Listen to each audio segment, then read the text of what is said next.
not sleep last night because this guy named Kawhi Leonard. So pray for me, guys. But I love this combined service. This is like camp after camp is what we're calling it. We believe camp did not stop at a mountain, but we brought camp back with us. So I love this united services we're doing throughout summer. But I have a question for you guys. Has anybody ever kind of set a goal for somebody else's approval? In another way of saying that, have we ever thought about, man, I want to do this just so I can look good? Right? I did that before. I was living in Australia. Some of you guys, if you've been around me, have heard me say that before. And I went to this college where it was all of these international students. So I had friends from Brazil. I had friends all through Europe. It was so cool getting to see these different cultures. But the craziest of them all were the Canadians that I was friends with. Especially these two named Bo and Brennan. Now, Bo and Brennan, they were just crazy. So my friend Joel and I would hang out with them all the time, and they always had these crazy things to do. They're like, let's go cliff diving. So we would go cliff diving. Then they're like, all right, we got this car. How it usually works when you get a car is you get this thing called a pink slip. That means the car is yours. Well, what they did was they bought this car kind of beat up from this old German lady, and they just gave her like $400 cash, and she gave them the car with no pink slip. And so they're driving around with this car. If they would have got stopped, it could have looked like it was stolen. They paid for it, or they told me, so I believed them. And so they're driving around this beat up car, and they would get tickets, and they would just, well, it's not under our name, so we're not paying for it. And they would get parking ticket after parking ticket. At this time, as we were hanging out through college, they told me, you know, before we head back to Canada, we want to do the craziest thing with this car. What do you guys think that thing is? Drive it off a cliff. I'm not even kidding. They told me that, and I was like, dude, I'm not trying to get kicked out of this country. I'm not trying to get deported from Australia. So they're like, we're gonna drive this car off a cliff. Are you in, Matt? And I was like, all right, Matt, do I want to look cool, or do I want to be like the chicken and say, no, I'm not driving no car off a cliff? Well, I'm like, man, that'd be a really good Instagram video. Have you guys thought about that before? Ooh, I probably shouldn't do this, but it'd be a really good Instagram video. Yeah, so I was going through in my head these pros and cons. Should I follow my friends, or should I probably do the safer route? As time went on, month after month, they would always bring it up. Oh, so when we leave, we're for real driving this car off a cliff. I remember one day they told us, all right, Matt, we're leaving to go back to Canada next week. We're going to drive this car off a cliff. Do you want to come with us? My friend Joel was like, heck no. And so I was like, Joel, we're doing this. And so we jump in the car and we drive around Sydney and we find these cliffs, these giant cliffs. And we got it kind of had to lift it up over this little ledge to get it right kind of on the edge of the cliff. And then I see a sign. And that sign says, littering, fine. I'm like, if littering is like a piece of trash, what's the fine for a car off a cliff? And then I saw on the sign, we were actually at a national park. I was like, oh my gosh. So we get there, we got the car ready, we're at the edge of the cliff. And then I'm like, wait guys, how are we getting home? We're 45 minutes away from our house and we didn't even think of, oh crap, how are we gonna get home? So we're like, all right, I guess we're gonna walk to the train station, catch a train. So every excuse was out, and now we were ready. And so, actually, you guys want to see what happened?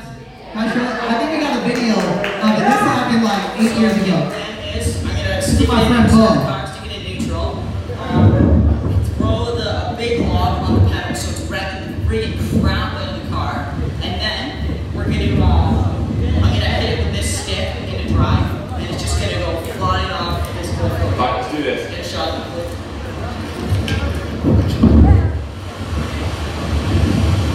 Let's go!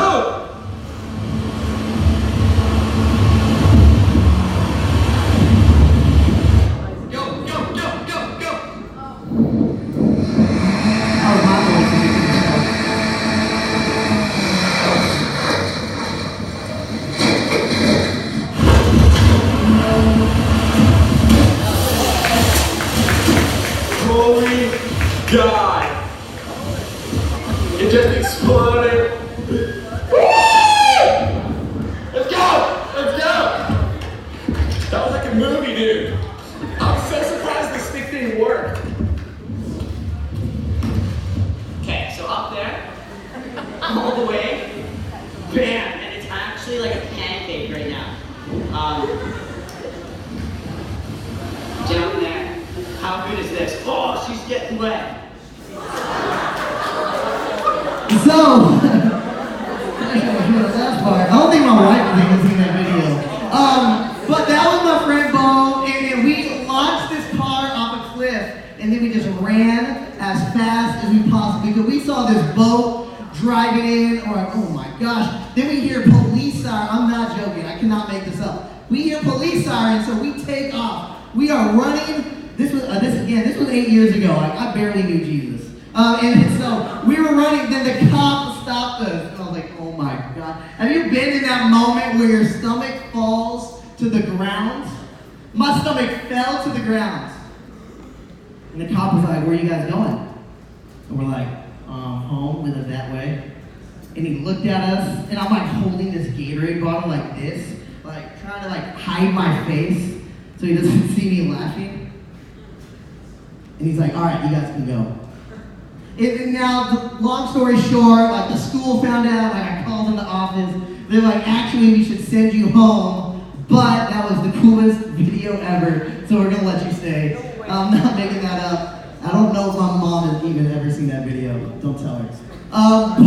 But the moral of that whole story, right, is sometimes I'm like, should I follow what my friends want me to do, or should I follow what I know is right? Now, I don't. If you ask me today, that was not right to do. It's still pretty cool. And it got like 15,000 views on YouTube. It was amazing. But I think a lot of us live in that moment, right? We live in this moment of, oh, my friends, they want me to do this, and I feel these pressures. We're like, I know the right thing to do. I know what God wants me to do. And we feel like we're going back and forth sometimes, right? It could be your coaches, it could be your friends, it could be your parents. All of this pressure kind of weighing down on you. I don't know what to do because there's so much pressure going on. Haven't we felt that before? And I love this guy in the Bible named Paul. Now, Paul wrote this book called Galatians. If you've been here last week, we talked a little bit about Paul. Paul is one of my favorite guys in the Bible. This dude went from kind of what we call persecuting Christians, treating them wrong for what they believed in, to becoming a guy in the Bible who wrote 2/3 of the New Testament of the Bible, that second half of the Bible. And Paul was writing this letter called Galatians to the church in Galatia. And he wrote part of this letter talking about peer pressure. Right? He actually planted this church, started this church from scratch. And it was a lot of new Christians. So if you're like, oh, this is my first time in church, Paul gets it. This church was filled with these new Christians, the first time coming. And what happened was, as he left to go start more churches, there was these false teachers in the church. These people that would talk falsely about Jesus, about God. And one of the things they brought up was, well, Paul, you're saved by the law. Like, you have to follow a set of rules to be saved. He brought that up to all of these new Christians. And if you're like, no, I'm a Christian, like, that's not right. You're right. Paul said we are saved based off what Jesus did. Not off of rules, not off following the rules, but we're saved off Jesus. So Paul felt this pressure from this group of people. Paul felt this pressure. And all the people in his church felt this pressure as well. I need some water. Short commercial break.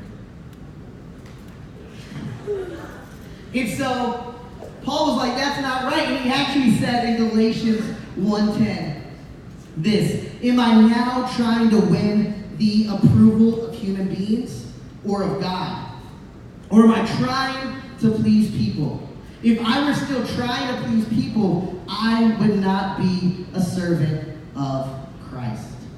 Paul is saying here, you can't be a people pleaser and a follower of Jesus. Don't get mad at me. He said it. I'm just a messenger. But Paul is saying you can't be a people pleaser and a follower of Jesus. And I'm like, man, I spent most of my life trying to be cool and popular, get the most likes, the most followers, trying to follow the crowd. I was that class clown in class who did things I knew I shouldn't have done just to get laughs from people and get kicked out of class. I know some of you guys, I know your teachers. I'm just kidding. But some of us are like that. And so Paul is saying you can't do both. And guys, kind of the theme for tonight that I want you guys to remember, it's one thing. The goal is to live from approval, not for approval. Our goal as Christians, we're living from God's approval, from how He created us, not for other people's approval. Right? So I love this quote by the great theologian named Lecrae. He's also a rapper. He said, if you live for people's acceptance, you'll die from their rejections. I love that quote. Because he said, if you live for people's acceptance, eventually they're not going to accept you. And you're going to be more hurt from their rejections. And that always sticks out to me. I'm like, man, I need to remind myself that in my own life. Still to this day, I can fall into this people-pleasing mindset. When I really should be on this side, falling into, all right, God, I know why you created me, and it wasn't to get praise from other people, but it was to praise you, God. And actually, I think there's a better way to illustrate this. I got Sebastian and Troy Fleming. They're going to come help me out with something. Growing up, I loved this game called Tug of War. Anybody ever played Tug of War before? I do, man. You guys like Tug of War? I remember in this room, the girls beat the guys last time. I love this game, Tug of War. If you want to grab that side, you want to grab that side. And what happens, they're not going to really play. But what happens is, in Tug of War, you're getting pulled by one side, right? Or you're getting pulled by another. Thank you guys. That was it. Who do you think would be on that? But in Tug of War, that's how it feels, right? Like, people are pulling us this way. God is pulling us this way. And we feel like a rope with so much burden and stress on us. And we're like, that's not what a rope is designed for. And we're getting pulled and pulled until we rip and strands start to come undone. And it's so much pressure on us. Instead of just letting God pull us one direction and us going that way. Right? And so I think there's two ways, two questions I want you to leave here with. Two questions I want you to ask yourself. Am I living in other people's expectations? Am I living in other people's expectations? What that really means is other people's expectations are not the reality of what we were created for. I believe the expectations we were created for, that reality is for God. He created us for all the praise to go to Him. For our lives to be His, not to be other people's. When we fall in to this people pleaser mindset, we're saying people are more important than God. The God who created those people. The God who created us. The second question I want you guys to think through is, am I giving my life to other people, or am I giving it to God? And you might have came to church for the first time tonight, and you're like, I never really thought about it that way. I never thought about even giving my life to God. And some of you came to camp, and camp was amazing. And camp, there was these amazing sessions. And you're up there on top of the mountain, and you have these feelings on the inside. You're like, God, I want to live for you. God, it's so good. The worship is good. The candle thing lighting is good. The cracking of the mirror is so good, and you're crying the whole time at camp. You're like, God, I want my life to change. And then you get back down here, and there hasn't been this change. You're like, God, I really wanted to, but I was over here trying to please people. That I wasn't living for you, God. What I love about us getting together every Saturday night is we can be reminded of kind of that feeling we felt at camp. We could be reminded of the life we were created for. And that was a life to be pulled to God. A life to follow God, not to follow people. And so the last thing I want you guys to kind of take away from this, and then we can go party at Lolitas. But I want you guys to take one step this week. Can you guys do that one step? It's easy. One step away from the acceptance and praise of other people. So you can take one step of living in freedom for God.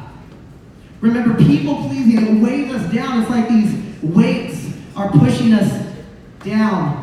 But God lifts them up. He gives us this freedom for Him. And that's what Paul was talking about to this church.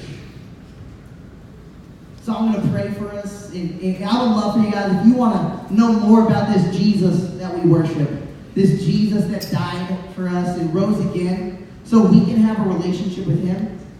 There's so many leaders in this room, growth group leaders and service leaders and pastors in here.